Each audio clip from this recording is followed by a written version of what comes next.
Hello students, welcome to Ariyant पढ़ाकू and I am your chemistry mentor doctor Pawan Saini. और आज हम डिस्कस करने वाले हैं सैंपल पेपर 3, जो कि आपके अरियंत पब्लिकेशन की बुक का जो ये सैंपल पेपर वाली बुक है, इसका जो थर्ड सैंपल पेपर है ये हम आज डिस्कस करने वाले हैं। ये सैंपल पेपर आप बुक में देख सकते हैं और इसी बुक का सैंपल पेपर जो है हम यहां पर इसको सॉल्व करने वाले हैं।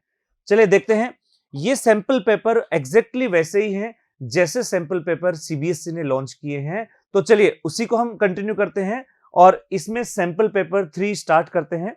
सबसे पहले सेक्शन ए जो है, इसमें पहले इंस्ट्रक्शन देखते हैं। इंस्ट्रक्शन वही है जो सैंपल पेपर 1 एंड 2 में थे। That is section consist of 25 multiple choice questions और इन 25 में से आपको कोई भी 20 क्वेश्चंस अटेम्प्ट करने हैं। अगर आपने 20 क्वेश्चन से ज्यादा अटेम्प्ट कर दिए तो फर्स्ट 20 क्वेश्चंस जो है वो इवैल्यूएशन के लिए काउंट होंगे। चलिए स्टार्ट करते हैं सेक्शन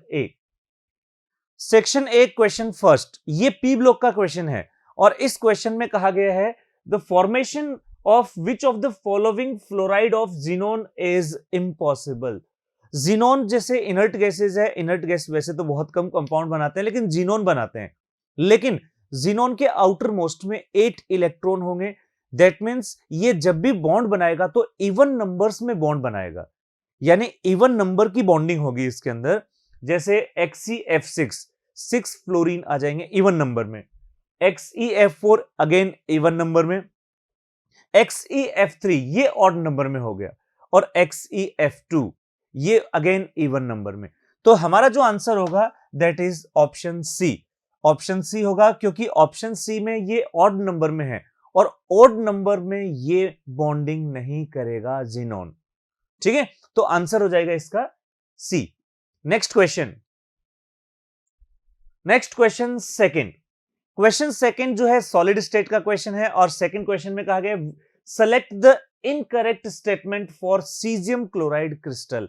सॉलिड स्टेट का एक क्वेश्चन जिसमें हम देखें सीजियम क्लोराइड, और जैसा कि हम जानते हैं जो सीजियम क्लोराइड होता है इसके लिए जो कोऑर्डिनेशन नंबर है ये कोऑर्डिनेशन नंबर 8 होता है, लेकिन यहां कोऑर्डिनेशन नंबर 6 दे रखा है। इसका मतलब ये जो स्टेटमेंट है ये इनकरेक्ट है। तो आंसर तो हमारा आ जाएगा कोऑर्डिनेशन नंबर जो है यहां पर 6 इनकरेक्ट, तो आंसर हो जाएगा इसका ए। लेकिन बाकी ऑप्शन भी देख लेते हैं। सेकेंड ऑप्शन जो इसका रेडियस रेशियो है ये 0.732 है, बिल्कुल सही है। The structure changes to NaCl structure at 760 kelvin, बिल्कुल सही है। 760 केल्विन जो है इस पर ये NaCl स्ट्रक्चर में कन्वर्ट होता है जिसका कोऑर्डिनेशन नंबर 6 होता है। Chloride ion are present at cubic series. तो ये बाकी स्टेटमेंट बिल्कुल करेक्ट है लेकिन first statement is incorrect statement, तो आंसर हमारा हो जाएगा option A. Next question number third. Most efficient packing is present in which pair of the following unit cell. तो यहां पर हमें पैकिंग एफिशिएंसी, ये भी सॉलिड स्टेट का क्वेश्चन है और पैकिंग एफिशिएंसी जैसा हम जानते हैं HCP एंड CCP इनकी पैकिंग एफिशिएंसी मैक्सिमम होती है और ये पैकिंग एफिशिएंसी 74% होती है। अप टू 74% यहां पर पैकिंग एफिशिएंसी जो कि मैक्सिमम होती है यहां। ठीक है ना, तो यहां इनमें मोस्ट एफिशिएंट हो जाएगा यहां पर HCP and CCP। HCP CCP के बाद में जो नेक्स्ट आएगा that is CCP and BCC, ये इसके बाद में आ जाएंगे। SCC और BCC ये इनके बाद में आएंगे। इसके बाद next question number fourth. Question 4 among the following peroxide of sulphur are. तो पेरोक्सी एसिड जो है पेरोक्सो एसिड, इनमें पेरोक्साइड लिंकेज होगी ऑक्सीजन में। अगर हम सल्फर के एसिड्स देखें, ये सल्फर के एसिड है H2SO5 H2SO8, दो ऐसे एसिड हैं जिसमें पेरोक्साइड लिंकेज होती है और ये जो एसिड्स हैं पेरोक्साइड लिंकेज होगी और इसके बाद अगर हम इनकी स्ट्रक्चर बनाते हैं तो एक तो एसिड हो जाएगा कुछ इस तरह से। ये जो एसिड है H2S2O8 जिसको मार्शल एसिड भी हम बोलेंगे, मार्शल एसिड।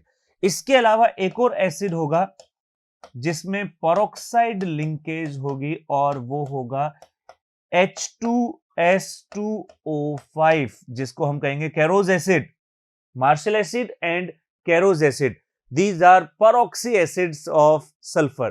तो हमारा जो आंसर होगा, ये आंसर आंसर हो जाएगा option A, H2SO5 and H2S2O8। ये था क्वेश्चन पी ब्लॉक से, क्वेश्चन नंबर 4।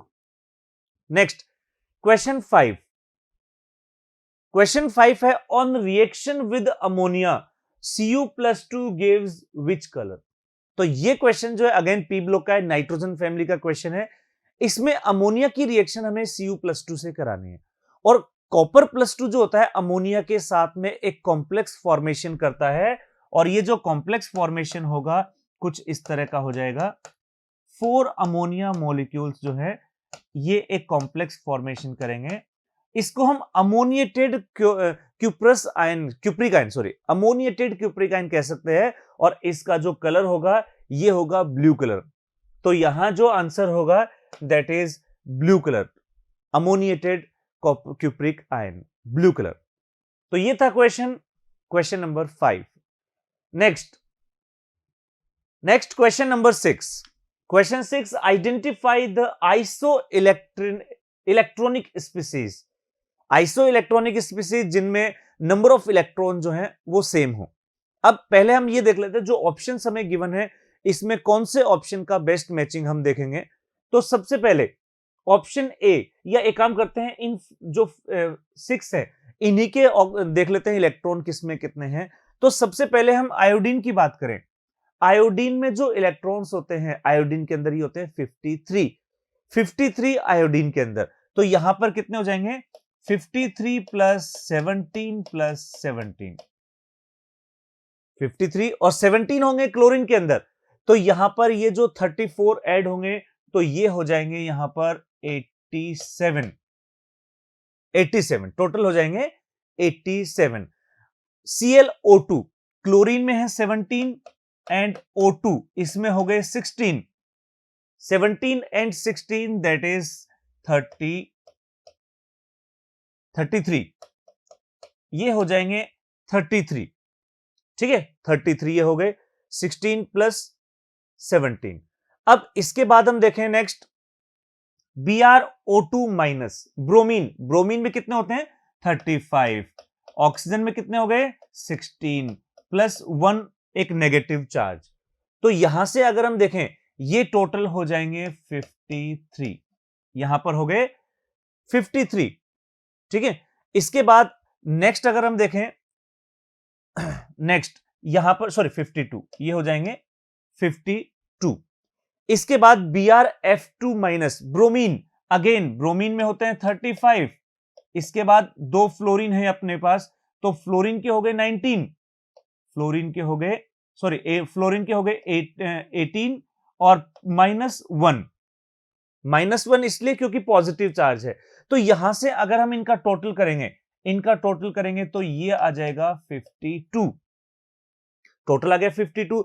यानी BrO2 माइनस और BrF2 प्लस इनमें इलेक्ट्रॉन सेम मिल गए, और जैसे इनमें इलेक्ट्रॉन सेम मिल गए तो हमारा आंसर क्या हो जाएगा, option B, BrO2 minus and BrF2 plus. हमें आइसो इलेक्ट्रॉनिक सीरीज में टोटल इलेक्ट्रॉन काउंट करने हैं, और ये हमने इस तरह से टोटल इलेक्ट्रॉन इसके काउंट कर लिए। तो ये था question number 6 isoelectronic species का। नेक्स्ट क्वेश्चन एक सॉलिड स्टेट का क्वेश्चन है। In a compound element Y forms CCP lattice, Y में CCP लैटिस होगा और X एटम जो होंगे वो 1/3 टेट्राहेड्रल वॉइड्स को ऑक्यूपाई करेंगे। तो इसका फॉर्मूला जो होगा कंपाउंड का ये क्या होगा। तो अगर हम देखें X एंड Y जो है वो CCP लैटिस पर आएंगे। अब सपोज करें जो Y आ रहे हैं ये X आ रहे हैं, X एटम है Y में, CCP Y तो आएगा, ये आएगा CCP में, और ये आएंगे टेट्राहेड्रल वॉइड में। अब अगर एटम X है CCP में तो टेट्राहेड्रल वॉइड्स जो होते हैं वो उनकी डबल होते हैं, यानी ये होगा 2x, टेट्राहेड्रल वॉइड होंगी 2x। लेकिन ये कंप्लीट टेट्राहेड्रल वॉइड कवर नहीं कर रहा है, ये कर रहा है 1/3, यानी कि 1/3 ऑफ 2x, 1/3 ऑफ 2x, तो यहां से हम देखें ये होगा 2x/3 एंड x, तो इसका जो सिंपल रेशियो निकलेगा, ये सिंपल रेशियो निकलेगा 2:3, 2:3, यानी कि जो फॉर्मूला हमें मिलेगा वो मिलेगा x2 and y3, x2 and y3, ये अपने को मिल जाएगा।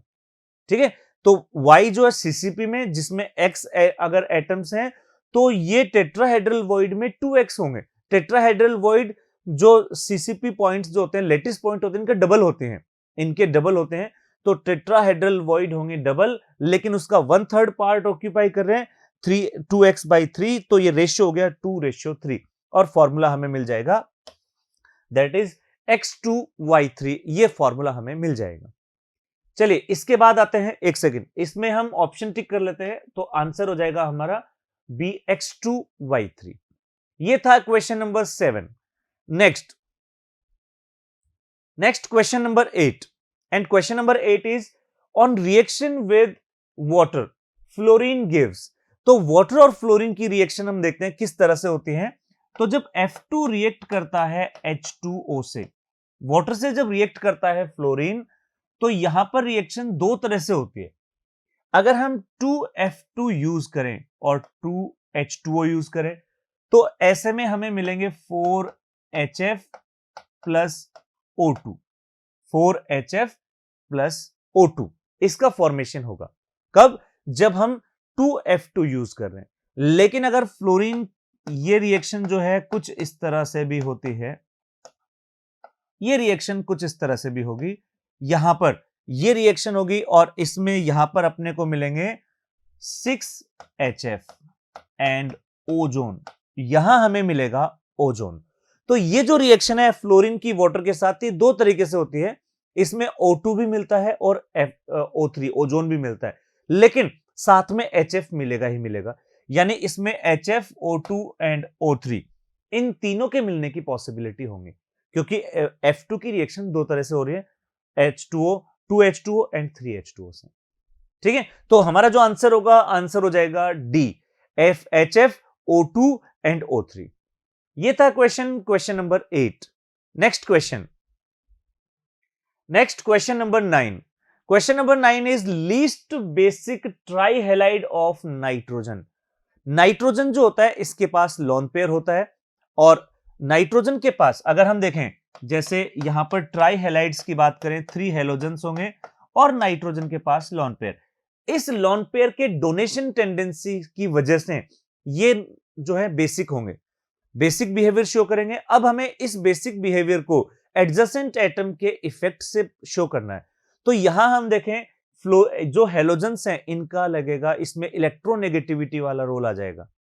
अगर साइड एटम की इलेक्ट्रोनेगेटिविटी ज्यादा होगी तो ये लोन पेयर को डोनेट नहीं होने देंगे या डोनेशन टेंडेंसी को डिक्रीज कर देंगे। तो यहां पर फ्लोरीन जो होगा, फ्लोरीन, इसमें इलेक्ट्रोनेगेटिविटी जो है ये मैक्सिमम होती है, यहां ये मैक्सिमम इलेक्ट्रोनेगेटिविटी है, तो ये इलेक्ट्रॉन पेयर या लोन पेयर डोनेशन टेंडेंसी को डिक्रीज कर देगा। तो ये जो NF3 है ये लीस्ट बेसिक हो जाएगा नाइट्रोजन के ट्राइहेलाइड्स में से। तो हमारा जो आंसर होगा, ये आंसर हो जाएगा NF3, nitrogen trifluoride, minimum basic. Next question number 10। Again एक पी ब्लॉक का क्वेश्चन, हेलोजन फैमिली का क्वेश्चन है। Question is that which of the following order of halogen and its compound is not correct according to the property state against it. तो हमें कुछ properties दी गई हैं और इन हेलोजन या इनके कंपाउंड्स की कौन सी प्रॉपर्टी का जो करेक्ट ऑर्डर है वो करेक्ट नहीं है। इसमें सबसे पहले ऑप्शन ए देखते हैं। Option A is bond dissociation enthalpy या बॉन्ड डिसोसिएशन एनर्जी। और ये जो बॉन्ड डिसोसिएशन एनर्जी का ऑर्डर होता है अकॉर्डिंग टू साइज, जैसे जैसे साइज डिक्रीज होती है तो बॉन्ड जो एनर्जी है, जैसे जैसे साइज इंक्रीज होती है बॉन्ड एनर्जी डिक्रीज होती चली जाती है। लेकिन यहां एक एक्सेप्शन है फ्लोरीन का, कि फ्लोरीन का साइज बहुत ज्यादा स्मॉल होने की वजह से इसकी bond dissociation energy chlorine and bromine से भी कम हो जाती है। यानी जो फर्स्ट स्टेटमेंट है ये इनकरेक्ट है। इनकरेक्ट क्यों है? क्योंकि जो F2 है इसकी जो एनर्जी है ये ऑर्डर यहां आना चाहिए था, ये यहां पर Br2 से पहले, यानी जो फर्स्ट ऑप्शन है ये करेक्ट ऑर्डर क्या होगा? Cl2 then Br2 then F2 and last में I2। तो ये करेक्ट ऑर्डर होगा। तो आंसर तो हमारा हो जाएगा यहां पर इन नॉट करेक्ट। तो नॉट करेक्ट में जो है option A is not correct, लेकिन बाकी भी चेक कर लेते हैं। Oxidizing power fluorine, chlorine, bromine, iodine इसी सीक्वेंस में डिक्रीज होती है जो स्टैंडर्ड ऑक्सीडेशन पोटेंशियल पर डिपेंड करेगी। HI, HBr, HF, HCl, HF ये एसिडिक नेचर है, बिल्कुल सही है। जैसे जैसे बॉन्ड लेंथ इंक्रीज होती है एसिडिक नेचर इंक्रीज होगी। F2Cl2 Br2I2 इलेक्ट्रोनेगेटिविटी, और जैसा हम जानते हैं फ्लोरीन की इलेक्ट्रोनेगेटिविटी पूरी पीरियोडिक टेबल में मैक्सिमम होती है और ये डिक्रीजिंग ऑर्डर बिल्कुल करेक्ट है। यानी जो आंसर होगा, आंसर हो जाएगा फर्स्ट बॉन्ड डिसोसिएशन एंथैल्पी, ये ऑर्डर इनकरेक्ट है।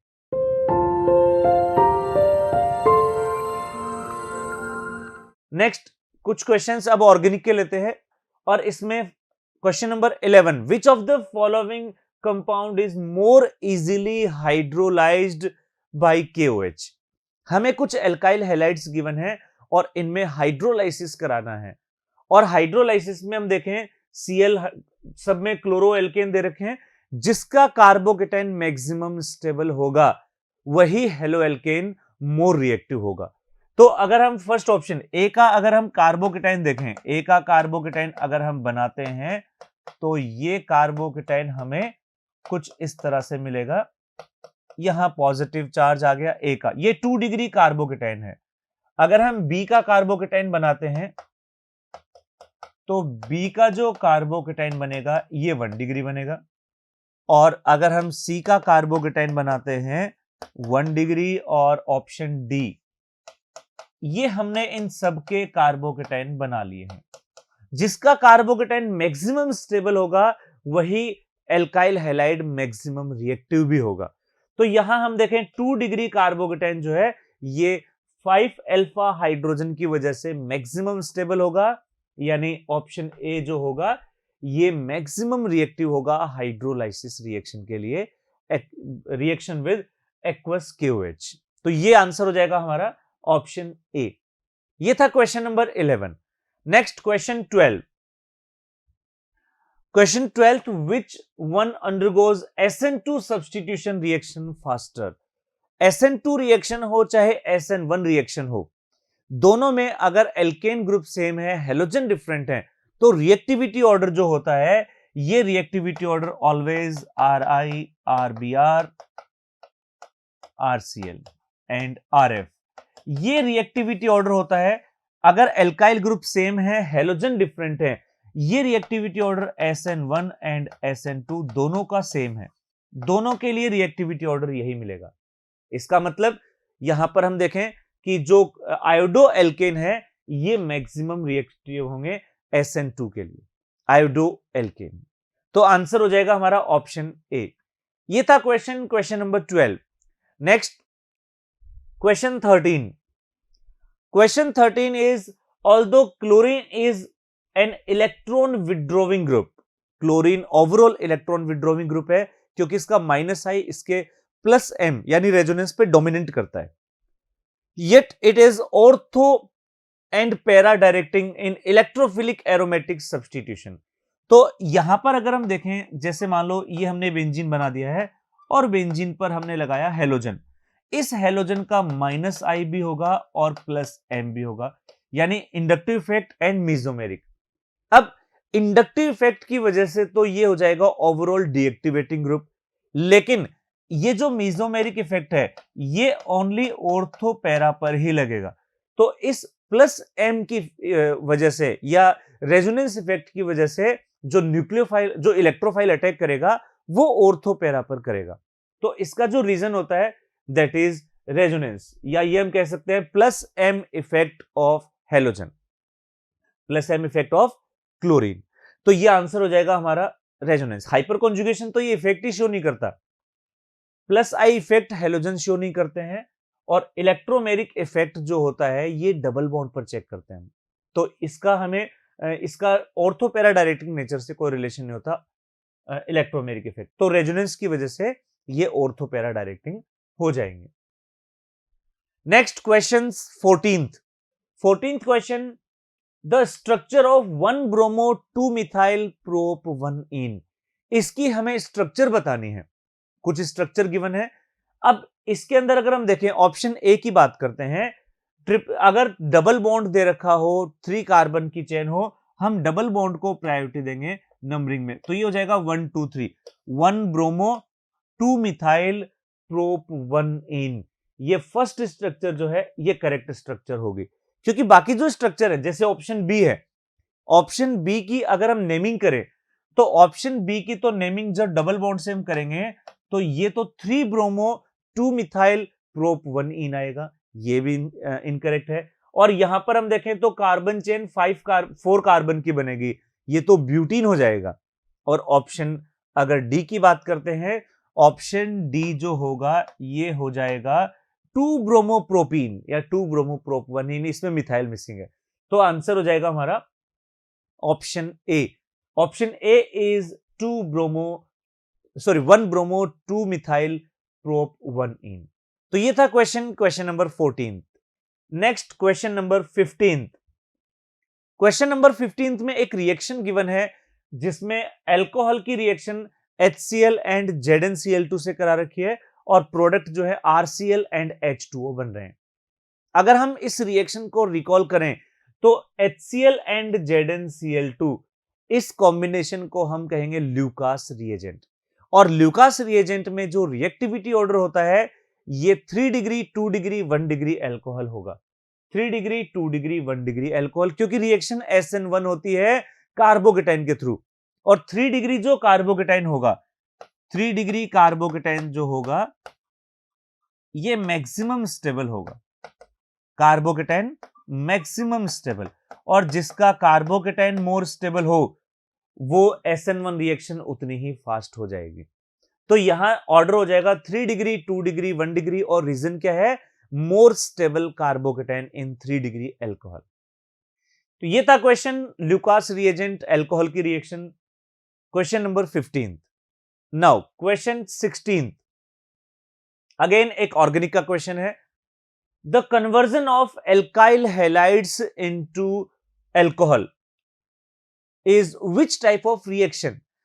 अगर हम एल्काइल हैलाइड को अल्कोहल में कन्वर्ट करें, यानी हेलोजन को रिमूव करें OH ग्रुप से, इसको ऐसे समझ सकते हैं जैसे ये है एल्काइल हैलाइड और इसको हमने रिमूव कन्वर्ट किया OH में, X को रिमूव किया और OH आया, ठीक है।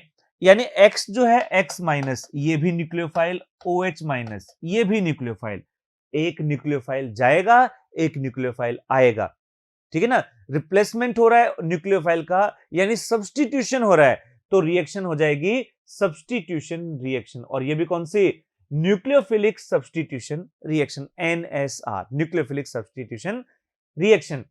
तो क्वेश्चन 16 और इसका आंसर है option B, substitution reactions. Now next question 17। अब ये जो क्वेश्चन 17 है ये सॉलिड स्टेट का एक क्वेश्चन है, देखते हैं क्वेश्चन क्या है। The crystal structure is obtained by associating structures motif with lattice point। तो ये इसमें हमें बताना है कि जो जैसे में क्रिस्टल स्ट्रक्चर बनाते हैं उसमें कुछ स्मॉल यूनिट होते हैं जिसको हम यूनिट्स बोलते हैं, यूनिट सेल बोलते हैं। अब हमें बताना है ये जो यूनिट सेल हैं इनकी शेप एंड स्ट्रक्चर कैसी होती हैं। Same structure but different special arrangement, spatial arrangement. तो ये स्टेटमेंट तो इनकरेक्ट हो गया, स्ट्रक्चर तो सेम होती है, अरेंजमेंट भी सेम होना चाहिए। Same spatial arrangement but different structure, जो यूनिट सेल होती हैं उन यूनिट सेल की स्ट्रक्चर सब में सेम होंगी, इसलिए उसको कहा हमने यूनिट सेल, यानी ये स्टेटमेंट भी इनकरेक्ट है। डिफरेंट स्ट्रक्चर, स्टार्टिंग में ही डिफरेंट आ गया, डिफरेंट तो आना ही नहीं चाहिए। नेक्स्ट है सेम स्ट्रक्चर, बिल्कुल सही है, एंड सेम स्पेशल अरेंजमेंट, ये भी ठीक है, यानी दोनों सेम होने चाहिए। तो हमारा जो आंसर हो जाएगा that is D answer, unit cell का एक क्वेश्चन था जिसमें similar arrangement, similar unit cell, सब कुछ सेम होगा। नेक्स्ट क्वेश्चन 18, और क्वेश्चन 18 है विच of the following is temperature dependent. और ये सॉल्यूशन चैप्टर का एक क्वेश्चन है जिसमें हमें कुछ कॉन्सेंट्रेशंस गिवन है, जैसे molarity, wait percentage and mole fraction.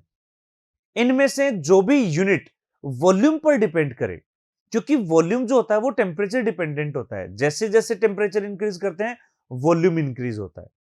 इसका मतलब जो भी कॉन्सेंट्रेशन वॉल्यूम पे डिपेंड करेंगे वही कॉन्सेंट्रेशन जो होंगे वो टेम्परेचर पे भी डिपेंड करेंगे।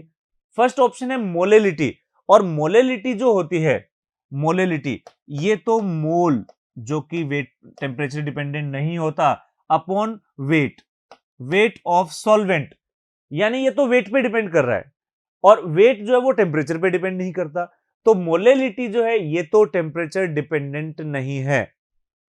नेक्स्ट है मोलरिटी, और मोलरिटी होता है mole upon volume, mole upon volume, और जैसे ही वर्ड आया वॉल्यूम ये टेम्परेचर डिपेंडेंट बन गया, तो molarity is temperature dependent. Wait percentage, जो वेट जिसमें सिर्फ वेट का रोल है और वेट टेम्परेचर पे डिपेंड नहीं करता। मोल फ्रैक्शन, मोल भी टेम्परेचर पे डिपेंड नहीं करेंगे, मोल फ्रैक्शंस जो है ये भी डिपेंड नहीं करेगा। तो यहां जो आंसर होगा, answer is B molarity. Molarity is temperature dependent unit. इसके बाद next question number 19, again solution chapter का एक क्वेश्चन है, सॉल्युबिलिटी ऑफ गैसेस का एक question.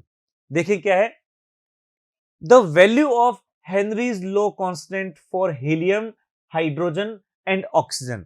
Helium, hydrogen and oxygen के लिए हमें जो हेनरी कांस्टेंट होता है KH, हेनरी कांस्टेंट KH, इसके अकॉर्डिंग तो ये जो कुछ वैल्यूज अपने को गिवन है इन तीनों की, और जैसा हम जानते हैं हेनरी कांस्टेंट जो होता है सॉल्युबिलिटी के inversely proportional, inversely proportional to solubility. इसका मतलब जिसका हेनरी कांस्टेंट जितना ज्यादा होगा सॉल्युबिलिटी उसकी उतनी ही कम हो जाएगी। क्वेश्चन देखते हैं, क्वेश्चन जो है ये the correct order of solubility, तो हम देखें इसमें जिसका KH सबसे ज्यादा उसकी सॉल्युबिलिटी सबसे कम, और जिसका KH कम सॉल्युबिलिटी ज्यादा। KH सबसे कम आ रहा है ये, और ये है किसके लिए, ऑक्सीजन के लिए, यानी ऑक्सीजन की सॉल्युबिलिटी सबसे ज्यादा है और हीलियम की सॉल्युबिलिटी सबसे कम। तो आंसर हमारा हो जाएगा option C, maximum O2 then H2 then minimum helium. तो ये सॉल्युबिलिटी जो है हेनरी कांस्टेंट के अकॉर्डिंग। ये था क्वेश्चन नंबर 19 सॉल्यूशन चैप्टर्स में। Now question number 20, again solution chapter का एक क्वेश्चन है, the solution which show large positive deviation from Raoult's law form. तो इसमें यह बताना है राउल्ट्स लॉ से लार्ज डेविएशन। देखो डेविएशन तब शो होता है जब जो अट्रैक्शन फोर्स है, दो डिफरेंट कंपोनेंट का आपस में अट्रैक्शन फोर्स, मिक्सिंग के बाद जो अट्रैक्शन फोर्स है, मिक्सिंग के बाद वाला अट्रैक्शन फोर्स कम हो जाता है। इसका मतलब एटम्स दूर दूर हो जाते हैं, मॉलिक्यूल दूर दूर हो जाते हैं, और मॉलिक्यूल दूर होंगे तो वॉल्यूम बढ़ेगा, और इसी को हम बोलते हैं पॉजिटिव डेविएशन। अट्रैक्शन अगर डिक्रीज हो रहा है तो उसका बॉइलिंग पॉइंट भी डिक्रीज होगा। इसका मतलब ये जो फॉर्मेशन हो रहा है इन लार्ज पॉजिटिव डेविएशन में, ये होगा minimum boiling azeotrope, minimum boiling azeotrope, क्योंकि बॉइलिंग पॉइंट यहां डिक्रीज हो जाएगा, मिक्सचर का बॉइलिंग पॉइंट डिक्रीज हो जाएगा, मिनिमम बॉइलिंग एजियोट्रोप बन जाएंगे इसमें। इसके बाद नेक्स्ट क्वेश्चन नंबर 21, क्या है question 21, which of the following statement is correct regarding solution of bromoethane and chloroethane. जो हेलो एल्केन वाले एग्जांपल होते हैं, हेलो एल्केन जिसमें कार्बन चेन सेम हो, हेलो एल्केन के जो मिक्सचर होते हैं वो आइडियल सॉल्यूशन प्रिपेयर करते हैं, क्योंकि उनमें जो बॉन्डिंग है या अट्रैक्शन है वो उतना ही रहता है जितना इंडिविजुअल कंपोनेंट में है। तो the solution obey Raoult's law, Raoult's law को ओबे करते हैं क्योंकि ये आइडियल सॉल्यूशन है। तो ये आइडियल सॉल्यूशन भी है और एंटायर रेंज ऑफ कॉन्सेंट्रेशन पर ये राउल्ट्स लॉ को ओबे करेंगे, ideal solution. Second, it is non ideal solution, तो ये स्टेटमेंट इनकरेक्ट हो गया क्योंकि आइडियल सॉल्यूशन है। Delta V mix not equals to zero, ये स्टेटमेंट भी इनकरेक्ट है क्योंकि जो आइडियल सॉल्यूशन होता है उसमें डेल्टा वी मिक्स जीरो होता है। ठीक है, तो आंसर जो हो जाएगा ऑप्शन ए, राउल्ट्स लॉ को फॉलो करेंगे और आइडियल सॉल्यूशन प्रिपेयर करेंगे। नेक्स्ट, इसके बाद है सॉल्यूशन क्वेश्चन नंबर 22। क्वेश्चन 22 जो है ये सॉलिड स्टेट का क्वेश्चन है। सॉलिड स्टेट में हमने डिफेक्ट्स देखे हैं, उन डिफेक्ट में एक डिफेक्ट होता है कि जब जिंक ऑक्साइड ZnO को जब हम ये वैसे व्हाइट कलर का होता है, जिंक ऑक्साइड व्हाइट कलर का होता है due to absence of unpaired electron. ये व्हाइट कलर का होगा, बट जब इसको हीट करते हैं तो ये येलो कलर में कन्वर्ट हो जाता है हीट करने पर। ऐसा क्यों होता है? ZnO को जब हीट करते हैं तो ऑक्सीजन रिलीज हो जाता है, ऑक्सीजन रिलीज होता है और Zn+2 आयंस जो होते हैं वो क्रिस्टल में ही रह जाते हैं, सॉलिड में ही रह जाते हैं। इसका मतलब उसमें मेटल एक्सेस में आ जाता है। तो ये जो इफेक्ट आता है, ये डिफेक्ट आता है metal excess defect due to extra cations, Zn+2 जो है वो एक्स्ट्रा केटायंस आ जाएंगे और उस वजह से जो मेटल एक्सेस डिफेक्ट है, इसी की वजह से ये येलो कलर का शो हो जाता है जिंक ऑक्साइड हीट करने पर। Next question 23। Question 23, which of the following statement given below is incorrect. एक तो पहले हम इस क्वेश्चन में थोड़ा सा करेक्शन करते हैं, और ये जो NO2 है वो NO2 माइनस है, NO2 माइनस। चलिए अब इस क्वेश्चन को देखते हैं, आप बुक में भी करेक्शन कर सकते हैं। Option A Cl2O3, Cl2O7 is an anhydride of perchloric acid, और परक्लोरिक एसिड जो होता है ये होता है HClO4, और HClO4 में से जब H2O रिमूव करेंगे तो एनहाइड्राइड बनेगा Cl2O7। इसका मतलब फर्स्ट स्टेटमेंट जो है ये तो करेक्ट है, Cl2O7 HClO4 का एनहाइड्राइड है। एनहाइड्राइड में ऑक्सीडेशन नंबर वही होती है जो एसिड में होती है। Second statement, ozone molecule is bent, ये भी सही है। ओजोन मॉलिक्यूल जो होता है, ओजोन मॉलिक्यूल ये बेंट शेप का होगा, ये होता है बेंट, एंगुलर शेप या bent shape. Second statement is also correct, हमें बताना है इनकरेक्ट। चलिए third option, ONF and iso is iso electronic with NO2 minus. तो ONF, अगर इसमें हम इलेक्ट्रॉन्स देखें तो ONF ऑक्सीजन में आएंगे 8, नाइट्रोजन में आएंगे 7 एंड फ्लोरीन में होंगे 9, 8, 7 एंड 9। तो इनका जो टोटल होगा, ये टोटल कितना हो जाएगा 24, टोटल हो गया 24। NO2 माइनस नाइट्रोजन में होते हैं 7, O2 में हो गए 16 और एक इलेक्ट्रॉन और आ गया नेगेटिव में, ये भी हो गए 24 टोटल। तो ये आइसो इलेक्ट्रॉनिक हो जाएंगे। ऑप्शन डी, तो ये स्टेटमेंट भी करेक्ट है। Option D is OF2 is an oxide of fluorine. Oxide मतलब ये ऑक्सीजन माइनस में होना चाहिए, लेकिन ये स्टेटमेंट इनकरेक्ट है क्योंकि OF2 में ऑक्सीजन +2 में होता है, F माइनस में होता है। यानी हम ये करेक्ट स्टेटमेंट क्या होगा कि OF2 is fluoride of oxygen, क्योंकि आइड उसमें लगता है जिसमें नेगेटिव हो, यहां नेगेटिव जो है ऑक्सीजन पे नहीं है, ये फ्लोरीन पे है। तो आंसर हो जाएगा ऑप्शन डी। इसको अगर करेक्ट करें तो करेक्ट कैसे करेंगे, OF2 is fluoride of oxygen. ठीक है, तो ये है question 23। Now next question 24, question number 24 is select the correct statement. कुछ स्टेटमेंट गिवन है, ऑर्गेनिक केमिस्ट्री का इक्वेशन है, alcohol are weaker acid than water. तो एल्कोहल एंड वाटर में अगर हम एसिडिक नेचर को कंपेयर करें तो यहां R का इफेक्ट लगेगा +I और हाइड्रोजन का नो इफेक्ट। इसका मतलब, और +I जो होता है वो एसिडिक नेचर को डिक्रीज करता है, तो वाटर जो है वो मोर एसिडिक हो जाएंगे एल्कोहल से। यानी फर्स्ट स्टेटमेंट जो है ये ट्रू है।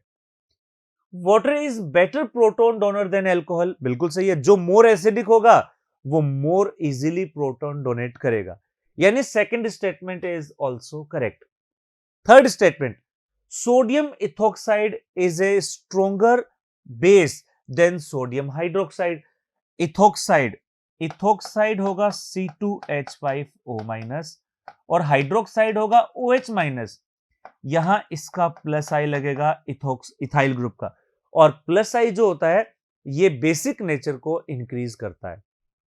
प्लस आई बेसिक नेचर को इंक्रीज, यानी statement C is also correct, यानी हम कहेंगे all of these are correct. तो option D is the correct answer, तीनों स्टेटमेंट करेक्ट हैं। ये था क्वेश्चन नंबर 24।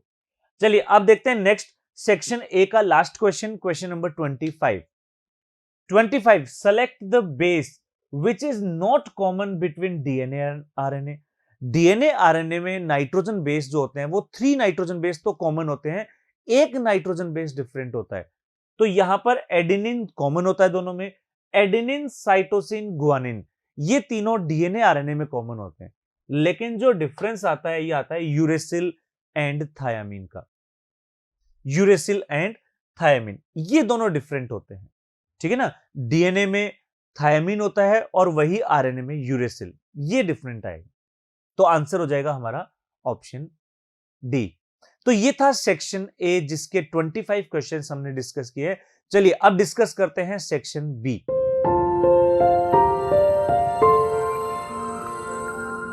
और सेक्शन बी में सबसे पहले हम देखें इंस्ट्रक्शंस, और इंस्ट्रक्शंस हैं कि this section consists of 24 multiple choice questions with overall choice of to attempt any 20 questions.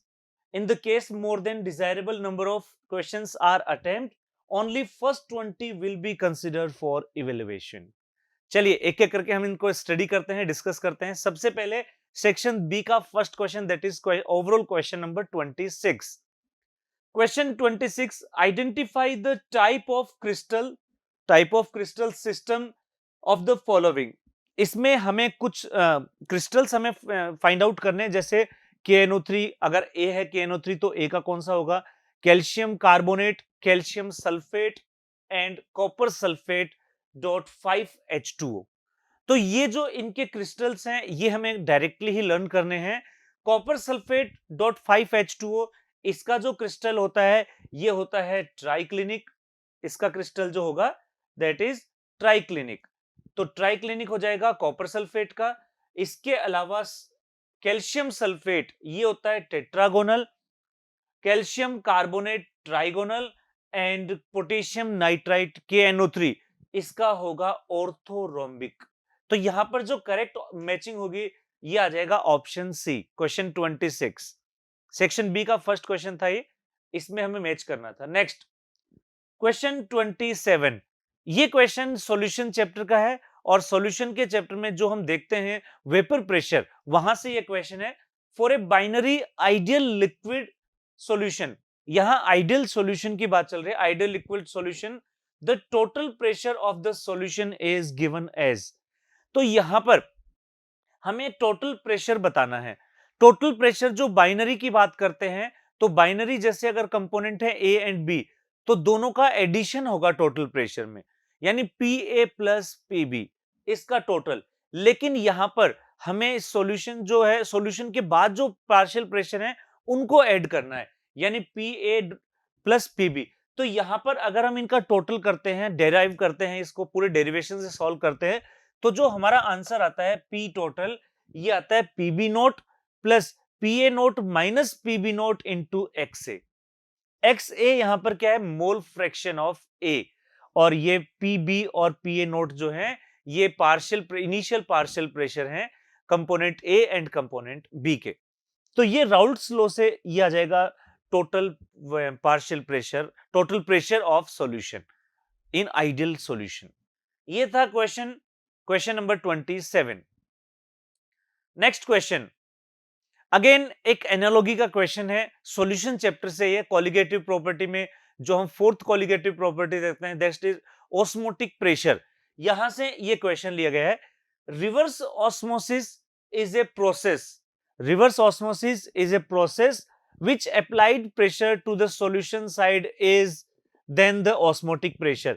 अब यहां हमें ये बताना है कि जो प्रेशर हम अप्लाई करते हैं रिवर्स ऑस्मोसिस के लिए, वो जो ऑस्मोटिक प्रेशर होता है उससे ज्यादा होता है उससे कम। तो जो प्रेशर जो अप्लाई किया जाता है रिवर्स के लिए वो ज्यादा प्रेशर अप्लाई किया जाता है, यानी ऑस्मोटिक प्रेशर से लार्ज अप्लाई करेंगे। इसका मतलब आंसर या तो ए में से होगा या डी में से होगा, ये ऑप्शन में नहीं होंगे। इसके बाद next, in this solvent moves from solution of concentration to solution of that concentration. यानी हमें यह बताना है कि कंसंट्रेशन कौन सी होती है, हाई से लो में होता है या लो से हाई में। तो reverse osmosis is a process where solvent moves from high concentration to low concentration. तो यहां हाई कंसंट्रेशन जो होगी इससे लो कंसंट्रेशन की तरफ मूव करेंगे, और इसका यूज हम करते हैं जो सी वाटर होता है उसमें से सॉल्ट को इसमें सेपरेट करने में, सी वाटर से सॉल्ट को रिमूव करने में या सॉल्ट प्रिपरेशन में इसको यूज करते हैं। ये था question number 28 from solution chapter. Next question P block का एक क्वेश्चन है। इसमें अमोनियम क्लोराइड की रिएक्शन हमें करानी है ए से, और इससे जो प्रोडक्ट बनेंगे B plus H2O plus NaCl। तो हमें यहां पर ये ऑप्शन एक तरह से ऑप्शन मैचिंग का एक तरह से क्वेश्चन हो गया, जिसमें ये आप पुट करें और उसमें से आंसर को आपको फाइंड आउट करना है। तो ये जो रिएक्शन है ये रिएक्शन तब लगती है, ये जो बी और ए है, अगर हम यहां NaNO2 पुट करते हैं तो नाइट्रोजन गैस हमें ऑब्टेन हो जाएगी। जब NaNO2 पुट करेंगे तो नाइट्रोजन गैस मिल जाएगी। और देखिए इसमें रिएक्शन बनाते हैं NH4Cl और इसमें हम मिलाते हैं NaNO2।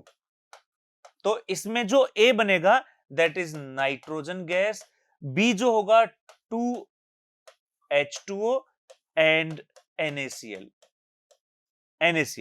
तो ये हम इस तरह से ये बैलेंस रिएक्शन भी है। तो जब NaNO2 और N2 रखेंगे रिएक्शन भी बैलेंस है और इसमें हमें नाइट्रोजन गैस भी ऑब्टेन हो रही है। तो यहां पर जब हम अमोनियम क्लोराइड की रिएक्शन कराएंगे NaNO2 से, तो इसमें नाइट्रोजन गैस और साथ में H2O एंड NaCl ऑब्टेन होंगे। ठीक है, तो ये था क्वेश्चन पी ब्लॉक का। ये जो रिएक्शन है इसका यूज हम नाइट्रोजन गैस के प्रिपरेशन में भी करते हैं, नाइट्रोजन गैस के फॉर्मेशन में भी इस रिएक्शन का हम यूज करते हैं। ये था question number 29। Next again nitrogen family का एक क्वेश्चन है, नाइट्रोजन फैमिली का ही, कि नाइट्रोजन की रिएक्शन जब हम लिथियम से कराते हैं, जब मैग्नीशियम से कराते हैं या जब हाइड्रोजन से कराते हैं तो कुछ कंपाउंड का फॉर्मेशन होता है। अब ये कंपाउंड कौन से बनते हैं? तो जब लिथियम नाइट्रोजन से रिएक्शन करता है लिथियम नाइट्राइड बनता है। याद है केवल लिथियम ही रिएक्शन करता है नाइट्रोजन से, बाकी फर्स्ट ए वाले रिएक्शन ही नहीं करेंगे। तो यहां लिथियम नाइट्राइड बनेगा फर्स्ट में। सेकंड, जैसे लिथियम मैग्नीशियम के साथ जो है डायगोनल रिलेशनशिप शो करता है, तो मैग्नीशियम नाइट्राइड भी बन जाएगा Mg3N2। ठीक है ना, ये भी बन जाएगा Mg3N2। नाइट्रोजन हाइड्रोजन ये तो हेबर प्रोसेस हो गया, और इसमें बनेगा ammonia, Haber process that is ammonia. तो ये जो ऑप्शन होंगे Li3N, Mg3N2 एंड अमोनिया, तो आंसर हो जाएगा हमारा ऑप्शन डी। ऑप्शन डी जो है is the correct choice for this question. तो ये था question number 30। Next question 31। Question 31 ये भी पी ब्लॉक का क्वेश्चन है, ऑक्सीजन फैमिली का क्वेश्चन है। All the hydrides of group 16 elements except one possesses reducing property। Oxide जो होते हैं, जो हाइड्राइड्स होते हैं 16 फैमिली के, H2O, H2S, H2Se, H2Te, इन सब में एक ऐसा हाइड्राइड है जो रिड्यूसिंग प्रॉपर्टी शो नहीं करता, बाकी सारे करते हैं। तो ये ऐसा जो हाइड्राइड है ये है H2O। H2O रिड्यूसिंग नहीं होता, लेकिन जैसे जैसे डाउन द ग्रुप जाते हैं वैसे वैसे बॉन्ड लेंथ बढ़ती जाती है और हाइड्रोजन रिमूव होने लग जाता है। इजीली रिमूव होता है हाइड्रोजन, और जितना हाइड्रोजन इजीली निकलेगा वो रिडक्शन उतना ही ज्यादा करेगा किसी अदर मॉलिक्यूल्स का। तो H2O के अलावा बाकी सब इसमें रिड्यूसिंग प्रॉपर्टी शो करेंगे। ये है question number 31 from oxygen family, या ये कहें from 16th group elements. Next question 32, question number 32, और ये भी पी ब्लॉक का एक क्वेश्चन है, ऑक्सीजन फैमिली का एक क्वेश्चन कह सकते हैं इसको हम। विच of the following compound contain bonds between sulphur atom, यानी सल्फर एटम में बॉन्ड होना चाहिए। ये सारे ऑक्सी एसिड है, सल्फर के सारे ऑक्सी एसिड है। चलिए एक एक करके इनकी स्ट्रक्चर देख लेते हैं। सबसे पहले H2S2O3, H2S2O3 जो होता है ये कुछ इस तरह से होगा, ये होता है H2S2O3, सल्फर सल्फर बॉन्ड है, यानी फर्स्ट में तो है। सेकंड H2S2O6, इसमें भी सल्फर सल्फर में बॉन्ड होगा, सल्फर सल्फर में बॉन्ड है, और ये कुछ इस तरह से बन जाएगा, ये कुछ इस तरह से H2S2O6, H2S2O4, यानी इसमें भी सल्फर सल्फर में। नेक्स्ट H2S2O4, और अगर यहां पर हम देखें तो ये है H2S2O4, इसमें भी सल्फर सल्फर लिंकेज है, यानी जो हमारा आंसर होगा ये होगा ऑल ऑफ दीज। जितने भी इसमें जो हमने ऑक्सी एसिड लिए सल्फर के, सब में सल्फर सल्फर बॉन्ड है। ये क्वेश्चन नंबर 32 सेक्शन बी का। Now question 33, question 33, the compound A is used in the estimation of carbon monoxide. Carbon monoxide is a reducing agent, और कार्बन मोनोऑक्साइड जो है बहुत स्ट्रॉन्ग रिड्यूसिंग एजेंट होता है। इसको आइडेंटिफाई करने के लिए, इसका एस्टिमेशन के लिए हम N2O5 यूज करेंगे, सॉरी I2O5 यूज करेंगे। ये हमें डायरेक्टली लर्न करना है कि हम I2O5 का यूज करते हैं कार्बन मोनोऑक्साइड के एस्टिमेशन में। ये था question number 33। Next question, section C का नेक्स्ट, सेक्शन बी का नेक्स्ट क्वेश्चन है 34। अगेन ये भी पी ब्लॉक का ही एक क्वेश्चन है। इसमें यह बताया कि chlorine can be prepared by the action of HCl on. HCl की हम किससे रिएक्शन कराएं कि Cl2 फॉर्मेशन हो जाए। तो HCl का ऑक्सीडेशन हम करते हैं Cl2 में, और ये ऑक्सीडेशन करता है KMnO4। KMnO4 जो होता है ये HCl को Cl2 में ऑक्सीडाइज कर देगा, Cl2 में कन्वर्ट करता है KMnO4। MnO4 जो है वो MnO2 में कन्वर्ट हो जाता है, और इसमें KCl एंड Cl2 ये रिलीज हो जाते हैं। तो ये Cl2 जो है HCl में कन्वर्ट कर देगा potassium permanganate. Answer is KMnO4, that is potassium permanganate. तो ये था क्वेश्चन नंबर 34। इसके बाद नेक्स्ट क्वेश्चन 35, जीनोन। ये भी पी ब्लॉक का एक क्वेश्चन है। जीनोन यानी इनर्ट गैस फैमिली का है। इनर्ट गैसेस जो है मोस्टली कंपाउंड नहीं बनाते हैं, बट जीनोन बनाता है। Xenon hexafluoride reacts with silica to form a compound X। The oxidation state of xenon in X, यानी X जो भी बनेगा वो जीनोन का कंपाउंड बनेगा। चलिए देखें क्या होगी रिएक्शन। तो जब XeF6 इसकी रिएक्शन हम कराते हैं SiO2 से, तो ये जो रिएक्शन होती है इसमें 2XeF6 यूज होंगे, और यहां पर 2XeOF4 प्लस सिलिका जो बनेगा SiF4, ये बन जाएगा इस तरह से। ठीक है, ये कंपाउंड बनेंगे, यानी इसमें जो X है वो हम किसको मानेंगे, जीनोन को। ये है कंपाउंड X, क्योंकि जीनोन वाला कंपाउंड अपने को बताना है। कंपाउंड X यहां क्रॉस नहीं है, ये कंपाउंड X है, कंपाउंड X।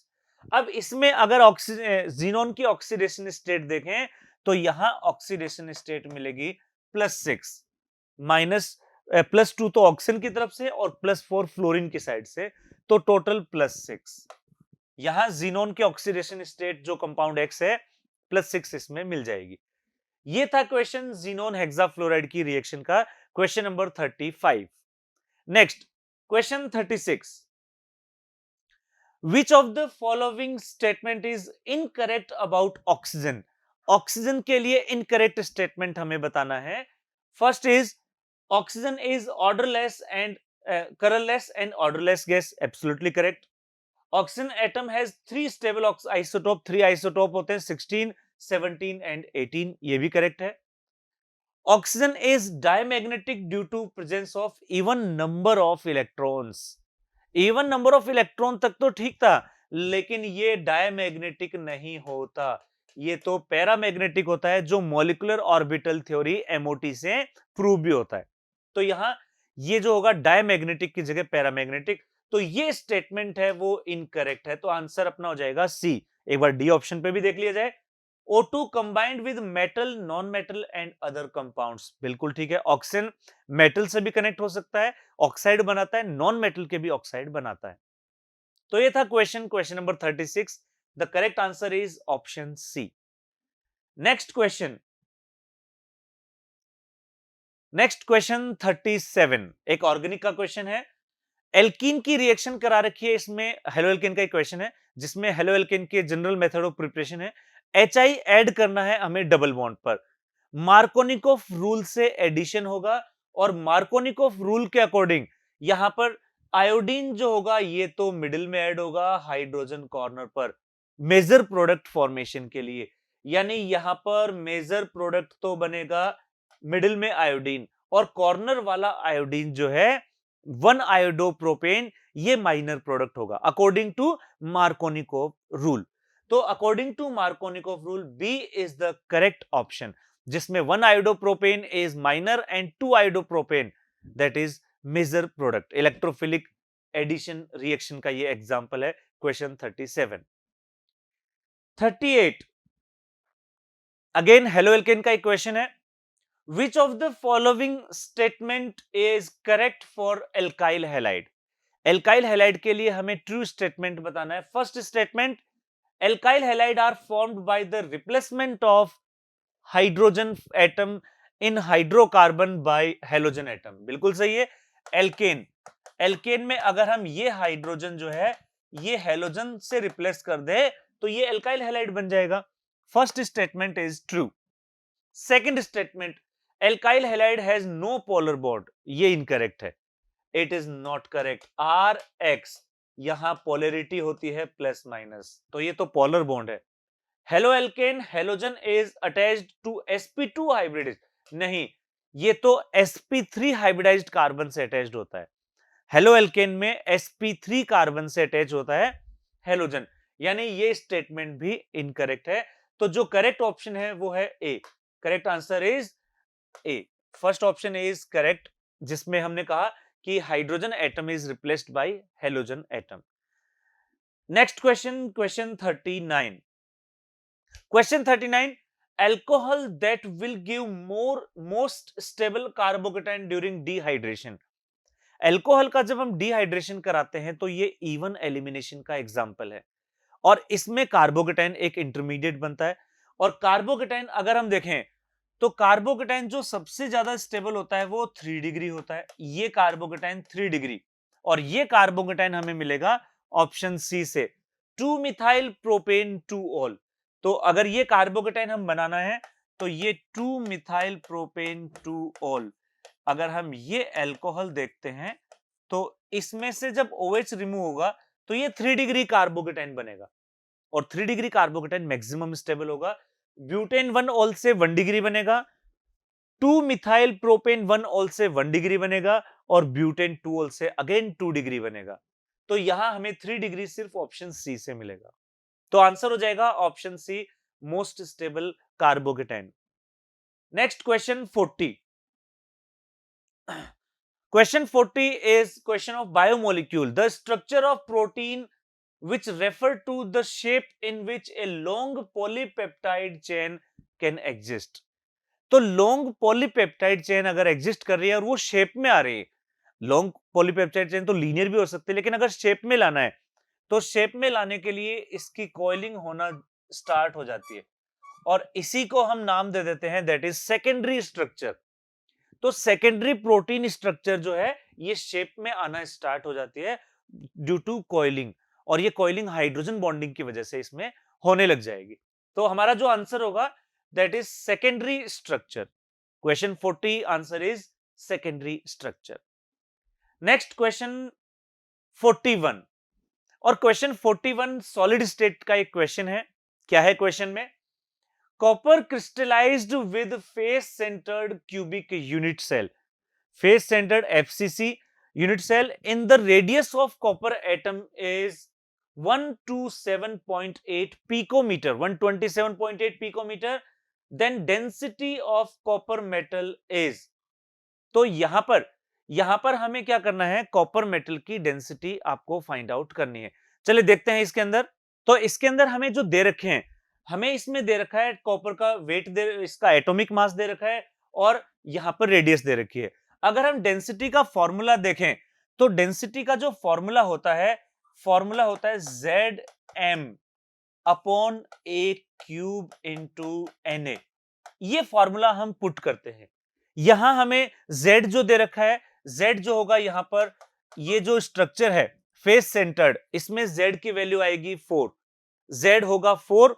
और इसके अलावा यहां पर हम देखें जो रेडियस है, तो a जो होता है a, ये होता है 2√2r, 2√2r, और इसमें r की वैल्यू जो है, ये वैल्यू जो है ये हमें गिवन है 127.8 पिकोमीटर, ये हमें a की वैल्यू गिवन है। और m जो है ये है मोलर मास, और मोलर मास जो हमें गिवन है ये है 63.55 ग्राम पर मोल। तो ये सारी की सारी वैल्यू इसमें हमें गिवन है, और ये जब सारी वैल्यू हम पुट करते हैं, इन सभी वैल्यू को पुट करने के बाद जब हम आंसर देखते हैं, तो जो आंसर हमारा आएगा दैट इज 8.9 ग्राम पर सेंटीमीटर क्यूब। इन सब वैल्यूज को पुट करने के बाद आंसर हो जाएगा 8.9 ग्राम पर सेंटीमीटर क्यूब। तो ये था क्वेश्चन नंबर 41 सॉलिड स्टेट का एक क्वेश्चन, फॉर्मूला बेस्ड क्वेश्चन है। केवल आपको इस फॉर्मूले में इन सबको अप्लाई करना है। एफसीसी के लिए जो है एज लेंथ, ये अपने को पता होनी चाहिए। इसके बाद next question 42, question 42 is that the reagent used for the given reaction. इसमें हमें ब्यूटेन की रिएक्शन करा रखी है, और यहां पर केवल ये Cl है डायरेक्ट। हाँ, तो इसमें जो रिएक्टेंट प्रोडक्ट है CH3 CH2 CH2 Cl, 1 chlorobutane and 2 chlorobutane, ये अपने को बनाने हैं। यानी एल्केन को हेलो एल्केन में कन्वर्ट करना है, और एल्केन को हेलो एल्केन में कन्वर्ट करने वाली जो रिएक्शन होती है that is halogenation in presence of sunlight और यूवी रेज। तो ये halogenation in presence of UV light, dark में रिएक्शन करता नहीं है। NaCl एल्केन से रिएक्शन करेगा नहीं, और जो ऑप्शन डी है Cl2 gas in presence of iron dark, dark में रिएक्शन ही नहीं होगी, चाहे वो किसी की प्रेजेंस में हो, डार्क में रिएक्शन नहीं। तो लाइट में रिएक्शन होगी, सिंपल फ्री रेडिकल हेलोजिनेशन होगा, और इसमें वन जो है 1 क्लोरोब्यूटेन एंड 2 क्लोरोब्यूटेन प्रोडक्ट बन जाएंगे। 2 क्लोरोब्यूटेन मेजर प्रोडक्ट बन जाएगा इसमें। ये था क्वेश्चन 42। नाउ क्वेश्चन 43, क्वेश्चन 43 जो है how ethanol can be produced from ethanol. Ethanol को हमें, इथेनॉल जो है यानी कि इथाइल अल्कोहल, इथाइल अल्कोहल को हमें एल्डिहाइड, एसिड एल्डिहाइड यानी इथेनॉल में कन्वर्ट करना है। और जो सबसे बेस्ट इसमें ऑक्सीडाइजिंग एजेंट होता है that is PCC, pyridinium chlorochromate. ये बेस्ट ऑक्सीडाइजिंग एजेंट है। Treatment with pyridinium chlorochromate. Hydrogenation अगर कराते हैं तो एल्कोहल का हाइड्रोजनेशन होता ही नहीं है। Treatment with lithium aluminium hydride, alcohol तो लिथियम एल्यूमिनियम हाइड्राइड से बनता है, रिवर्स रिएक्शन के लिए यूज होता है, तो यहां पर आ जाएगा।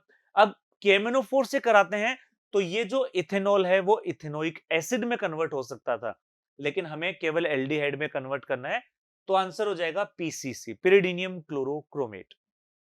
नेक्स्ट क्वेश्चन 44, क्वेश्चन 44 अगेन यहां पर सॉल्यूशन चैप्टर का एक क्वेश्चन है। इसमें हमें डेंसिटी दी गई है 1.06 सेंटीमीटर क्यूब, और जिसमें KCl है 10% by mass, 10% by mass calcium है, सॉरी इसमें KCl है, और मोलेरिटी हमें फाइंड आउट करनी है। अगर हम मोलेरिटी का फॉर्मूला देखें, मोलेरिटी, और मोलेरिटी का जो फॉर्मूला होगा, ये फॉर्मूला यहां पर हम देखें तो ये हो जाएगा मोल अपॉन वॉल्यूम। अब एक एक करके हम देखते हैं। सबसे पहले मोल निकालें अगर, तो मोल होगा वेट अपॉन मॉलिक्यूलर वेट।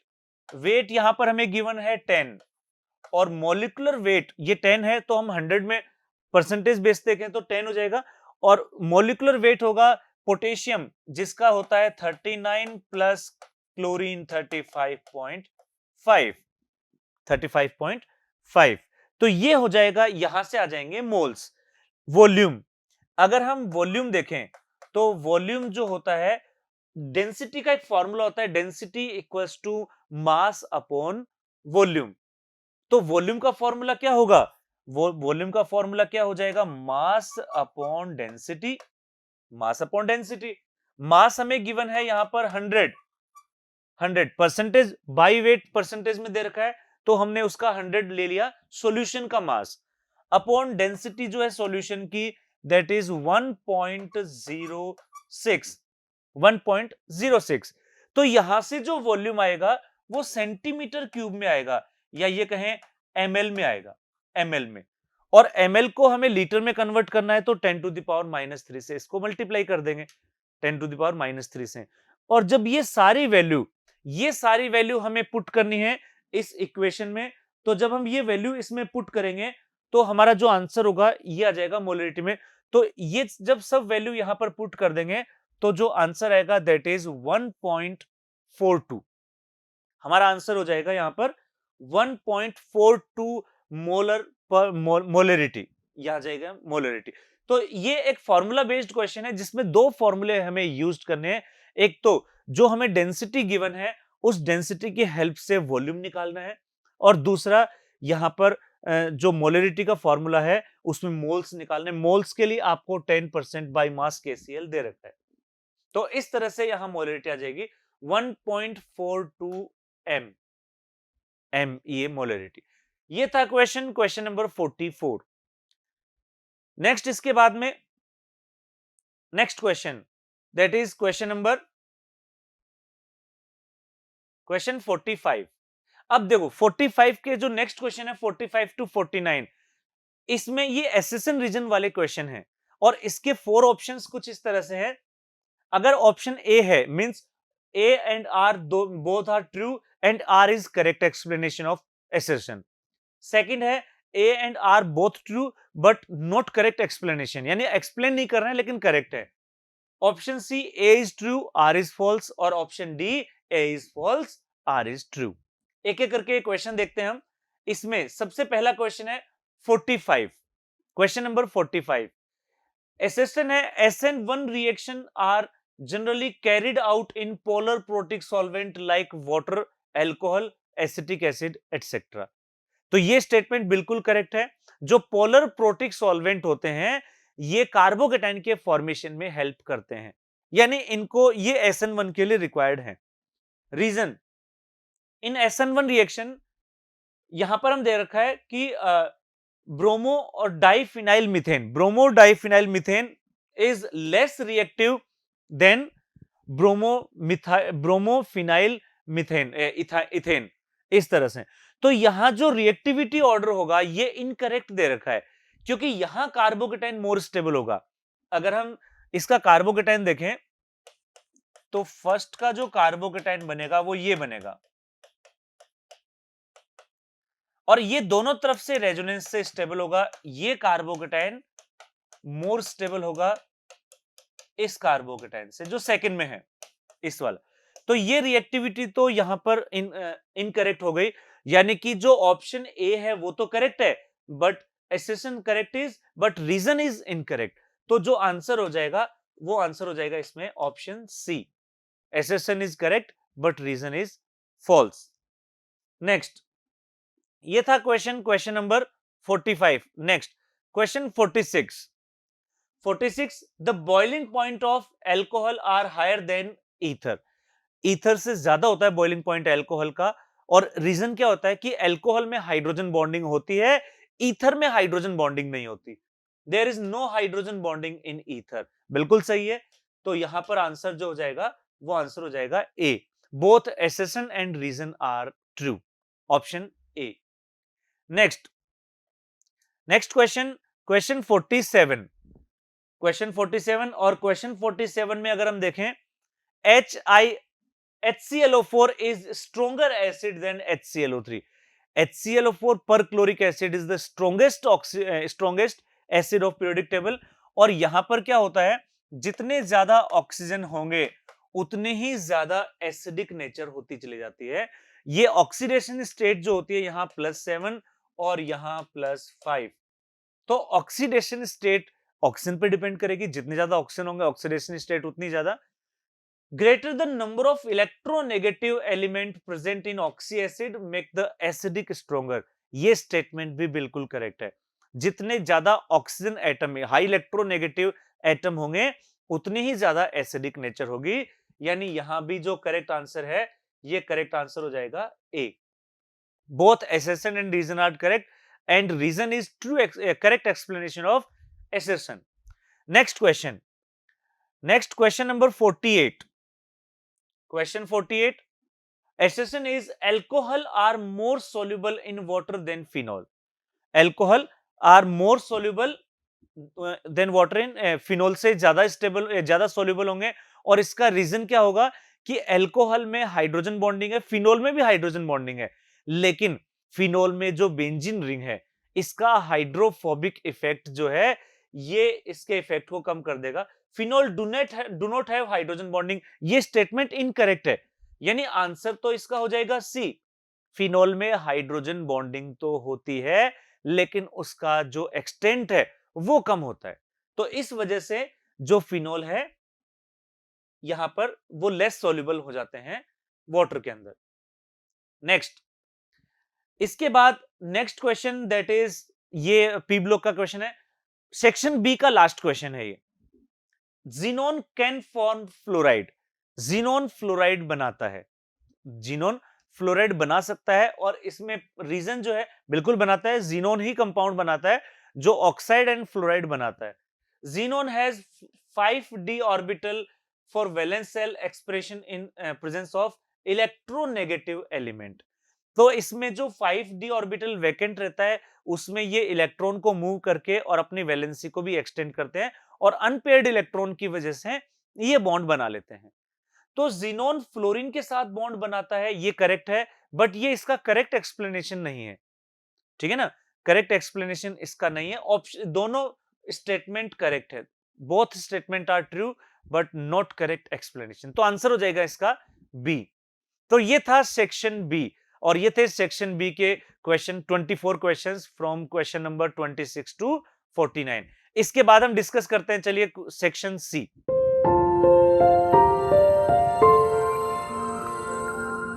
सबसे पहले सेक्शन सी के हम जो इंस्ट्रक्शंस हैं ये इंस्ट्रक्शंस देख लेते हैं कि इसमें this section consist of 6 multiple choice question out of overall choice of 5 questions. तो यहां पर हम कहें 6 मल्टीपल चॉइस क्वेश्चंस हैं जिसमें से हमें 5 क्वेश्चंस अटेम्प्ट करने हैं। अगर हमने 6 क्वेश्चन अटेम्प्ट कर लिए तो फर्स्ट 5 क्वेश्चन जो हैं ये इवैल्यूएशन के लिए जो है कंसीडर किए जाएंगे। चलिए स्टार्ट करते हैं सेक्शन सी। सेक्शन सी और सेक्शन सी का क्वेश्चन फर्स्ट यानी ओवरऑल क्वेश्चन नंबर 50। और ये क्वेश्चन जो है इसमें कॉलम मैचिंग का एक क्वेश्चन है। Match the following IUPAC names given in column 1 with their common name in given column number 2 and choose the correct option for the code given below। तो यहां पर हमें कॉलम 1 कॉलम 2 एक तरफ IUPAC name है और एक तरफ इनके कॉमन नेम है, इनको मैचिंग करानी है। सबसे पहले अगर हम देखें 4 मिथाइल फिनोल, अगर हम 4 मिथाइल फिनोल की स्ट्रक्चर ड्रॉ करते हैं तो ये स्ट्रक्चर कुछ इस तरह से आएगी, ये स्ट्रक्चर बन जाएगी 4 मिथाइल फिनोल। और ये स्ट्रक्चर अगर हम कॉमन नेम में देखें तो जब पैरा पोजीशन पर OH एंड CH3 होते हैं तो ये बन जाता है पैराक्रिसोल। यानी जो ऑप्शन ए है ये कनेक्ट होगा 4 के साथ, पैराक्रिसोल। इसके बाद नेक्स्ट है बेंजीन 1,4 डाइऑल। बेंजीन 1,4 डाइऑल, अगर हम यहां देखें बेंजीन और 1,4 डाइऑल यानी कि पैरा पोजीशन पर OH ग्रुप, इसको हम कहेंगे क्विनॉल। ये है कॉमन नेम इसका क्विनॉल, और क्विनॉल ये डायरेक्टली सेकंड के साथ में मैच कर रहा है quinol. Next one benzene 1,2 diol. Benzene 1,2 diol that is ortho position पर, और ऑर्थो पोजीशन पर जब दो OH ग्रुप होंगे तो इसको हम कहेंगे कैटेकोल। तो ये जो C है ये कॉलम मैच करेगा फर्स्ट से कैटेकोल से। इसके बाद 2 मिथाइल फिनॉल, नेक्स्ट जो है दैट इज 2 मिथाइल फिनॉल, और 2 मिथाइल फिनॉल में अगर हम देखते हैं तो ये सपोज फिनॉल और ये हो गया सेकेंड कार्बन पर मिथाइल, ये भी क्रिसोल है, और क्रिसोल में भी कौन सी पोजीशन, ऑर्थो पोजीशन, तो ये बन जाएगा ऑर्थोक्रिसोल। ऑर्थोक्रिसोल जो होगा ये यहां पर हो जाएगा ऑर्थोक्रिसोल। तो देखें मैच कर लेते हैं अब इसको। ए जो है ये मैच करेगा 4 के साथ, ए का 4 के साथ मैचिंग एंड बी का 2 के साथ में मैचिंग, यानी हमारा आंसर हो जाएगा ए। ए ही आंसर हो जाएगा जिसमें सी के साथ मैच कर रहा है फर्स्ट और डी के साथ मैच कर रहा है थर्ड, ऑर्थोक्रिसोल। तो ये था क्वेश्चन नंबर 50 सेक्शन सी का, कॉलम मैचिंग का क्वेश्चन। चलिए next question, again next question जो है इसमें बताना हमें select the correct pair of analogies, यानी हमें कुछ मॉलिक्यूलर फॉर्मूलाज गिवन है और इनके नेम गिवन है, और इसमें मैचिंग करानी है कि कौन सा परफेक्टली मैच कर रहा है। तो इसमें सबसे पहला है सल्फ्यूरस एसिड, और सल्फ्यूरस एसिड होता है H2SO3, और अगर हम देखें तो H2SO3 करेक्ट मैच हो रहा है, यानी ऑप्शन ए करेक्ट मैच हो रहा है। अब ऑप्शन बी भी देख लेते हैं, सल्फ्यूरिक एसिड, और सल्फ्यूरिक एसिड जो होता है ये होता है H2SO4, H2SO4, लेकिन ये यहां करेक्टली मैच नहीं हो रहा। कैरोज एसिड, और कैरोज एसिड जो होता है ये होता है H2SO5, कैरोज एसिड H2SO5, ये भी यहां करेक्टली मैच नहीं है। मार्शल एसिड, और मार्शल एसिड होता है H2S2O8, लेकिन ये भी यहां मैच नहीं कर रहा। तो करेक्ट जो मैच हो रहा है वो हो रहा है sulphurous acid that is H2SO5। तो हमारा आंसर हो जाएगा ऑप्शन ए। ये था question number 51, select the correct pair of analogies. Next question, now we enter in question number 52। Question 52, which of the following analogy is correct. एक biomolecule से एक analogies कुछ गिवन है, इसमें करेक्टली मैच हमें देखनी है। सबसे पहले एक एक ऑप्शन करके देखते हैं। मोनोसेकेराइड ग्लूकोज, यहां तक ठीक है, ग्लूकोज एक मोनोसेकेराइड है। ग्लाइकोजन पॉलीसेकेराइड, ये फर्स्ट जो है ये परफेक्टली मैच्ड हो रहा है, ठीक है। सेकंड मोनोसेकेराइड सुक्रोज, नहीं, sucrose is a disaccharide, sucrose is disaccharide, ये इनकरेक्ट मैच है। नेक्स्ट है एसिडिक एमाइनो एसिड ग्लाइसिन, नहीं, glycine is a neutral amino acid, ये भी इनकरेक्ट है। एसिडिक एमाइनो एसिड वो होते हैं जिसमें एसिडिक ग्रुप ज्यादा हो, बेसिक एमाइनो ग्रुप एसिड वो होता है जिसमें एमाइनो ग्रुप ज्यादा हो, तो ये करेक्ट मैच नहीं है। इसेंशियल एमाइनो एसिड ग्लाइसिन, नहीं, glycine is a non essential amino acid, यानी जो लास्ट वाले हैं ये तीनों करेक्टली मैच्ड नहीं है। हाँ, फर्स्ट ऑप्शन जो है ये करेक्टली मैच्ड है, तो हमारा जो आंसर होगा दैट इज ऑप्शन ए। ये था question number 52। Next question, next जो क्वेश्चंस हैं, क्वेश्चन फ्रॉम 53 टू 55, 52 टू 53 से 55 तक जो 3 क्वेश्चंस है ये केस स्टडी से रिलेटेड है, और ये केस स्टडी ली गई है इसमें बायोमोलिक्यूल वाले पोर्शन से।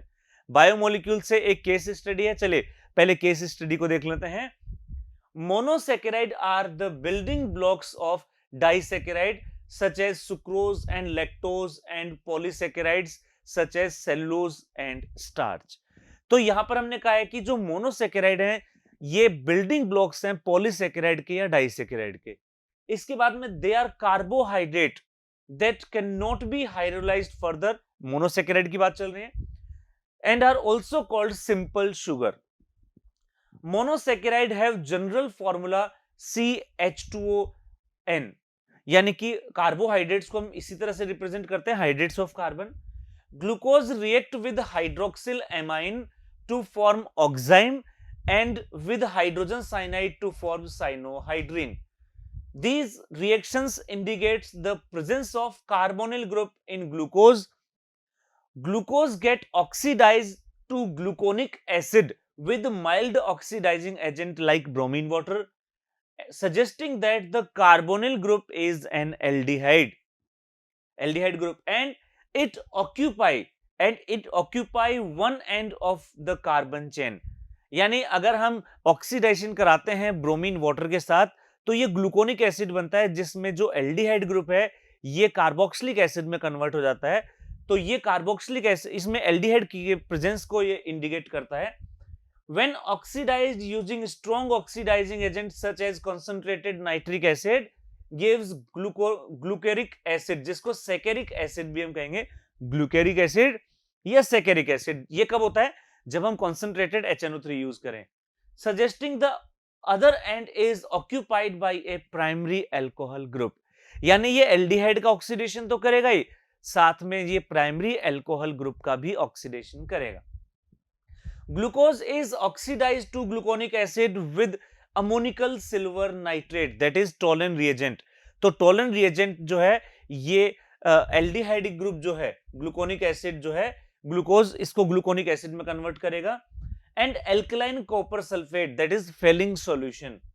Tollens reagent is reduced to metallic silver and failing solutions to cuprous oxide which appears as red precipitate.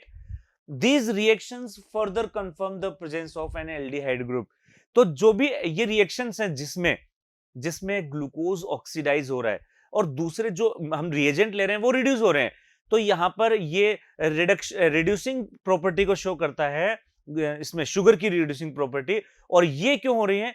क्योंकि इसमें एल्डिहाइड या हेमी एसिटाइल ग्रुप प्रेजेंस है.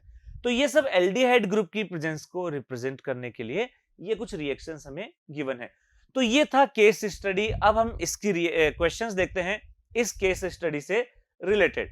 देखिए क्वेश्चंस, और सबसे पहले हम क्वेश्चन ले रहे हैं इसमें question number 53. Question 53 is which of the following reaction is correct regarding glucose, कि ग्लूकोज के साथ कौन सी रिएक्शन इसमें करेक्ट है. तो यहां पर है glucose on treatment with HNO3 gives saccharic acid, बिल्कुल सही है. HNO3 स्ट्रॉन्ग, अभी देखा हमने, स्ट्रॉन्ग ऑक्सीडाइजिंग एजेंट है और ये एल्डिहाइड और 1 डिग्री अल्कोहल दोनों को ऑक्सीडाइज करेगा. It gives gluconic acid on treatment with bromine water. Bromine water is mild oxidising agent which oxidize only aldehyde group. It does not react with ammonia and Grignard reagent. तो जो glucose होता है ये 2,4-DNP test, ammonia के साथ reaction और Grignard reagent के साथ रिएक्शन ये शो नहीं करता है. ये ग्लूकोज की लिमिटेशन भी कह सकते हैं, या ये कह सकते हैं ये साइक्लिक स्ट्रक्चर को रिप्रेजेंट करने वाली रिएक्शन होगी एक तरह से. तो इसके अंदर हम देखें ये जितने भी रिएक्शंस हैं, जितने भी स्टेटमेंट हैं, all are correct regarding glucose. Next, इसके बाद हम देख रहे हैं question 54. Question 54 is which of the following reagent presence of 6 carbon containing long chain is determined in glucose by reduction reaction. तो अगर हम ग्लूकोज की रिएक्शन देखें, ग्लूकोज जिसमें 5 OH ग्रुप होते हैं इंक्लूडिंग 1 प्राइमरी OH ग्रुप, तो यहां जब हम रिएक्शन इसके कराते हैं, इसको HI के साथ हीट करते हैं, तो ये N हेक्सेन में कन्वर्ट हो जाता है. ये रिप्रेजेंट करता है कि लॉन्ग चेन 6 कार्बन की स्ट्रेट चेन होगी इसके अंदर, और यहां 6 कार्बन. तो ये रिएक्शन जो होगी, ये HI जो है ये रिएक्शन शो करेगा, HI के साथ ये रिएक्शन होगी. ये था क्वेश्चन नंबर 54, जिसमें हमने HI से रिएक्शन करा के ग्लूकोज की 6 मेंबर स्ट्रक्चर जो है इसको देखा है. इसके बाद नेक्स्ट हम देखने वाले हैं last question of the paper, that is question 55. Question 55 is, in the following reaction which group of glucose involved? तो ग्लूकोज की रिएक्शन जब हाइड्रोजन साइनाइड से कराते हैं तो साइनोहाइड्रीन बनेगा. अगर हम रिएक्शन देखें इसकी, तो ये जो रिएक्शन होगी, अगेन हम ग्लूकोज की स्ट्रक्चर अगर देख रहे हैं, ये जैसे ग्लूकोज की स्ट्रक्चर है, और इसमें जब हाइड्रोजन साइनाइड से रिएक्शन होती है तो ये जो एल्डिहाइड ग्रुप है ये साइनोहाइड्रीन में कन्वर्ट हो जाएगा. एल्डिहाइड ग्रुप जिसमें OH एंड CN ये दोनों ग्रुप होंगे, बाकी जो OH ग्रुप है ये अनअफेक्टेड रहेंगे.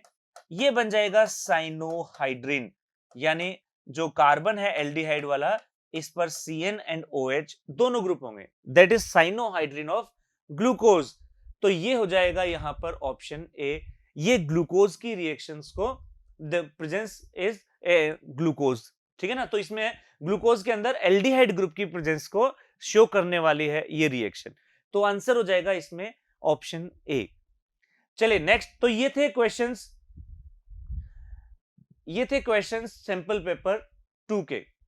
ठीक है, ये था सैंपल पेपर 2. ऐसे आप कनेक्टेड रहिए, और भी आपके सैंपल पेपर जो है वो, जो अरिहंत की बुक है, इससे और हम सैंपल पेपर को डिस्कस करने वाले हैं. इस सीरीज में जो नेक्स्ट सैंपल पेपर है, सैंपल पेपर नंबर 3, बहुत जल्दी हम देखने वाले हैं. Thank you students and all the best.